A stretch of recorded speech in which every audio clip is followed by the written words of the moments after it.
Hi, and welcome back to another episode of The Breakdown with Bethany. I'm Bethany Braun Silva, and today my guest is someone I have long admired for her ability to thrive in the corporate world, as well as show up on social media for her personal brand. Jeanelle Teves is the Chief Commercial Officer of Bugaboo Global, a mom of two, and an all-around superwoman. Today we're going to be talking about thriving in the private sector, how she balances motherhood, and how she creates joyful moments for her kids when she can. So check it out.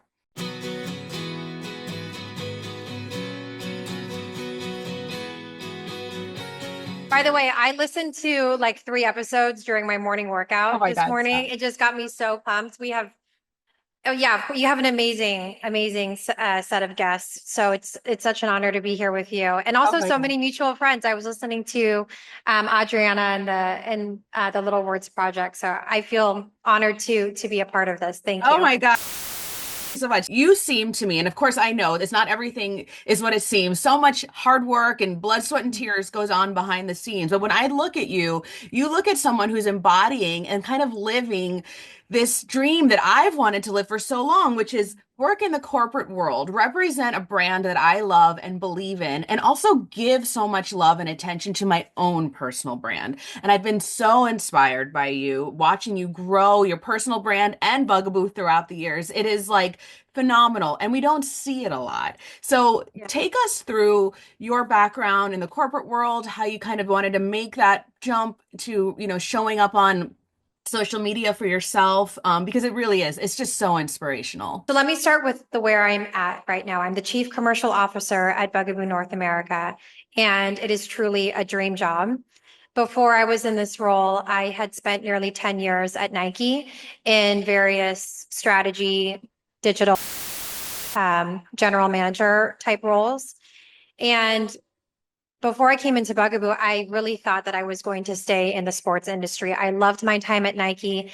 I frequently refer to it as the School of Nike, working in such close proximity of world-class athletes and also world-class leaders was such a incredible organization to grow up in. And then in 2020, at the start of the year, I discovered that I was pregnant. And like so many other people, the world was changing. And I really did an assessment of how I was spending my time and how I wanted to show up in the work sense.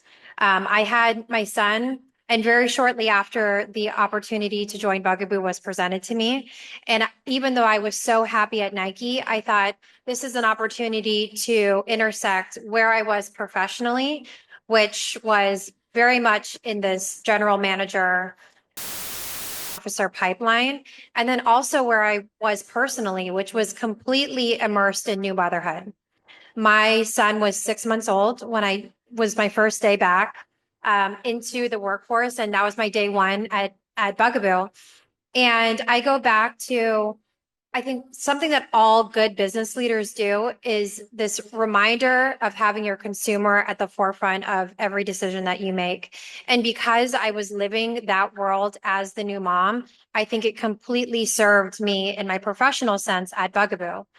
So then fast forward deep into the role because, by the way, when I started this position, I really had to focus on understanding the team, assessing the business, assessing the marketplace, getting used to this new industry. And then it was probably about a year and a half or 2 years into my role that I really decided I was seeing the shift online of thought leaders starting be more present. And I thought I have collected all of this experience from working in some of the world's biggest brands. And I also am living this life of uh, a new parent, a young parent, and trying to do my very best in the workplace and then also at home with my family. Some things work for me. I've always tried to present what I share online as this is what works for me. And even if you only take 1%, then it makes you 1% better, then it's more of an offering. So the last thing that I'll say is I think that what has been successful for me, and if anyone out there is thinking about starting to show up online, so what I do is I talk to myself 5 years ago. What were the things and the advice that I wish that I had when I was just starting off on this journey? And the little tricks and tips and some of the things that I learned the hard way that I can share. And I think if you always do it in someone, and in that case, that was me a few years ago, then people will really resonate with that and they'll feel it. And yeah, my platform has grown and also what I've learned has grown, and that has directly taken that has directly been applied to how I show up now at work at Bugaboo. That's such a beautiful, beautiful message. And actually, something I talk about a lot too. Mhm. I came into journalism and reporting and writing with absolutely no experience, but I considered myself as my own audience. And I always say, even when I'm applying for new jobs or speaking, I say my personal life and my professional life has constantly, crossed over and it served me, but I'm also hoping that it serves the people that, that I'm writing content for, that I'm creating content for, that I'm showing up on television for. Can we dive into that just a little bit more about how the crossover or how the professional and personal life has served, maybe how it served the personal brand and the corporate job Yeah. as well? Yeah. So I think that I mean the list is long. Let me start with the top three things that I think I've seen this sort of mutual benefit. So first, having a deep understanding of being a community led brand. So we know from the data in North America, when a parent, let's just say the mom, when the mom finds out that she's pregnant, where is the first place that she goes? She starts researching online, specifically on social media. So, okay, what are my friends using? What are my favorite people that I follow using? And then I start to make my short list of brands, and then maybe I go into a store and I test drive it. So the understanding, the deep understanding that I have in terms of how social media moves and works and behaves and I am sitting down with my marketing team and I'm saying, hey, I've seen this or seen that. How could we apply this to our own brand voice?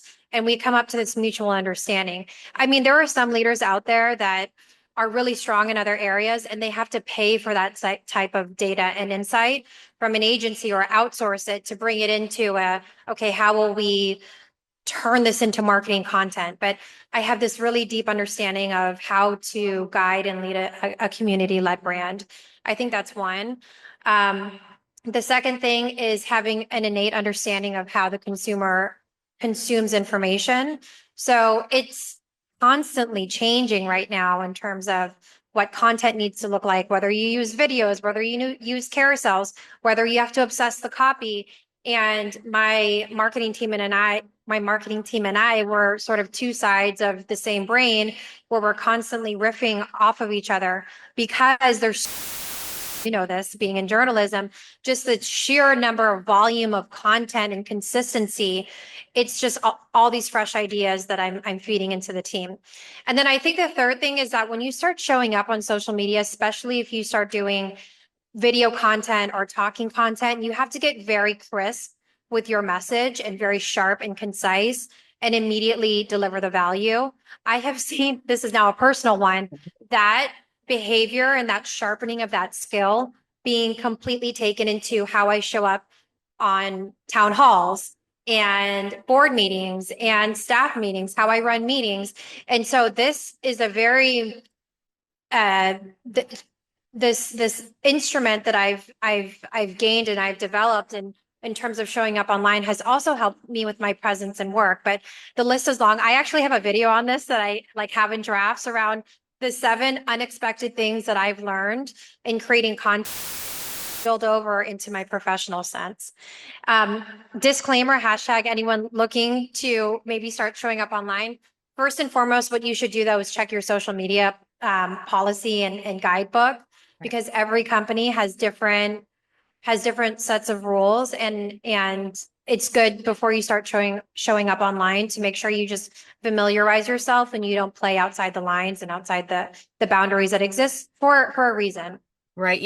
I've come up against that several times in Yeah. several different jobs. And that actually leads me to my next question because I love the private sector. I mean, I Mhm. know that it has its flaws, especially we talk Mhm. about motherhood and all of that, Mhm. but I've always sort of I've thrived, in a company setting. And I know we talk a lot about entrepreneurship on my Mhm. podcast and women really kind of taking the leap and starting their own business. But there's also so many of us that in this kind of corporate world and have an ambition to climb up that corporate ladder. And I want to get your take on that because you've done so well in this world and again, sort of managing both. But I would love to kind of get your take on sort of what you feel the landscape of the private sector is right now for working moms. I think that's really important. Yeah, so I think that for sure with social media, it feels like everyone's starting a brand, launching an agency, they're starting a business. But the truth of the matter is that's not for everyone, and that's okay. I love my job. It is certainly my dream job. I'm so proud of the brand that I work with, the team that I work with, and the growth that we've had, the growth story. So Bugaboo's has grown to be one of the fastest growing stroller brands in North America, driven by an amazing innovation pipeline of strollers brought to market. Um, and I think for me, having the understanding that entrepreneurship looks very different online than the reality of it. I know a lot of founders and I'm admired and I am always asking them about what they're seeing in business, what they're doing. But you have to work a lot for free or for very little profit before you start seeing these massive success stories that you see online. And I think also the reality, let's be honest, Bethany, about where you are in your life. You might be in a build chapter, or you might be in a scale chapter. And I love the corporate sense because especially Bugaboo. Bugaboo is an amazing company with a lot of legacy. Last year, we just celebrated our 25th anniversary with deep presence in leading markets across Europe, but swiftly growing in North America. And so it feels like a very brand, but one that I can still be very entrepreneurial in. We can test and pilot a lot of things. And so my advice for women to be thinking about, okay, maybe I want to start my own thing is first have a conversation with a founder and get a real sense of what their day to day looks like. Two, before you consider leaving your corporate role, maybe it's just not a brand fit, and that's okay. I was at a large global brand, publicly traded company before I was in this environment. I am much more comfortable, much more suited, and my energy is much more aligned to this growth story that I'm a part of. So, second, maybe take a look around, ask other women, what does your day look like? What are the types of projects you're working on? What is the vision for the company that you're at? And then use your network. It comes down to relationships. And um, usually the LinkedIn cold submit your application, your hundreds, and someone's going to be sifting through. So use your warm connections and even use social media to try and connect in with the hiring manager or even HR. And yeah, so those would be the three things that I would recommend for anyone looking for a change. I love that. I love that so much. And I wanted to also obviously talk about motherhood because really Yeah. that's what we're all about on Yep. this show. And another thing that I've talked about and I've had women, I'm thinking like, back, I think it was Jenna Dewan, I had her on and she was like, she was obviously very successful before she became a mom, but she found like her inspiration really blossom in motherhood. I Yeah. felt the same way. I didn't know what I was doing until I became Mhm. pregnant and things got really clear. It sounds like you have a similar story, although you were working and successful, but things shift when we become a mom. And I'm wondering what kind of inspiration or ambition you found through the lens of motherhood. So I talk a lot about my morning, but I realized that my morning routine is actually my children's childhood memories. And that is something you can either take that one of two ways, like immense pressure. Oh my gosh, I have to make every moment beautiful and filled with sprinkles and rainbows. No, that's not necessary. And it's also not realistic because not every moment is going to be perfect. But because I work outside the home and I come into an office, I try and make the hours with my children as high quality as possible. So that is between the hours of 7 and 8. I try and have a calm, joyful, I have coffee while they're eating breakfast because I know when they're plus 20 years out and they're thinking about their childhood, they will remember these moments when they're sitting at the kitchen bar and we're talking about what the day looks like. And then they go to school and I go to work and I do the best that I can at work, guiding my team. I am hyper efficient, hyper productive. I've created these systems so that my team know exactly how I want presentations and the meetings that need input and the meetings that need decisions. And I am in orchestration of my schedule now. I wasn't for a long time, but I now have a hard stop at 4:30, so I can go home and be with my family for the evening routine. My kids are still young, so we eat dinner very early.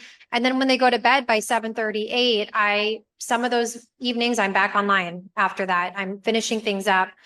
But being a parent has made me hyper focused on the freedom of time and how I want to spend my time. It's our most valuable asset. And so I try and make it as high quality as possible. This doesn't mean like perfect and happy and everything, but just quality, high quality as possible before I need to do what I have to do at work.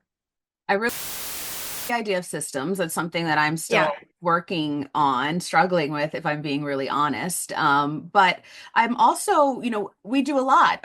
Moms do a lot. And Mhm. I've come up against burnout several times in my career and in my motherhood for various reasons. One of which was the pandemic, when I was like working through the pandemic and homeschooling a kid in pre-K and a second Yeah. grader.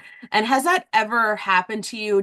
It sounds like you might, and maybe I'm making an assumption here, kind of get ahead of it. It feels like your personality, like when it might be Yeah. creeping up on you and you can get ahead of it. But can you talk about instances of burnout, how you kind of recalibrate or how you prevent? Yeah.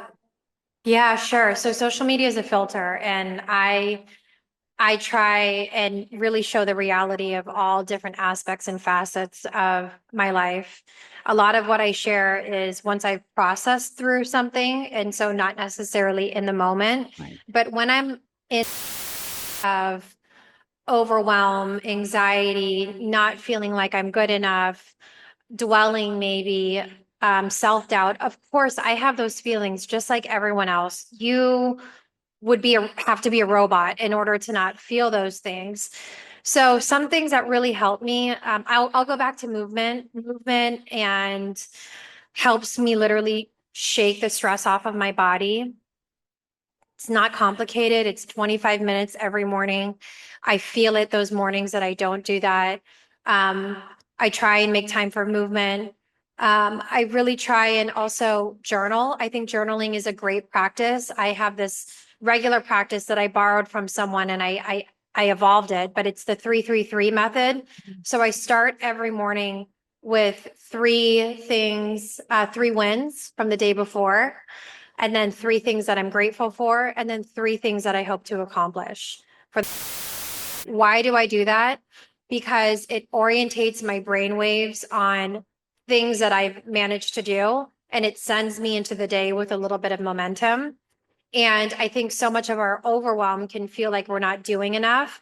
But by focusing on what I'm grateful for, and they are very little things some days, they are um, a text from a friend that made me feel great, the way my son laughed at the dinner table, maybe a moment my daughter and I had together. They can also be big things like the health of my parents, but orientating my brain on gratitude and what I call the green shoots in my life also gives me assurance that I will continue to move throughout my day and find more green shoots. And then the three things that I hope to focus on, I really try, and if I only do these three things, then it will be a good day. And sometimes they're really small, but they're tasks that I also try and have oriented like the 5-year vision for my life. So am I doing at least one thing today that gets me a tiny bit closer to where I hope to be in 2030? So that means I'm moving forward opposed to just wandering aimlessly throughout my day, checking things off that actually have no relation to the person I'm trying to be, the parent I'm trying to be, the partner, the business leader that I'm trying to be in 5 years from now. Oh my goodness, that's very inspirational. I love that. I might be stealing that from you.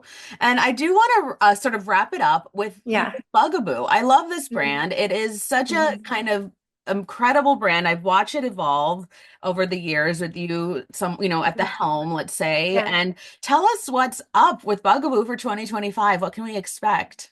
Oh my gosh, so many exciting things. We talked about social media. So the first thing that I'll say is everyone has to follow Bugaboo USA because that's the first source of. But we have an incredible pipeline of products coming up and introductions.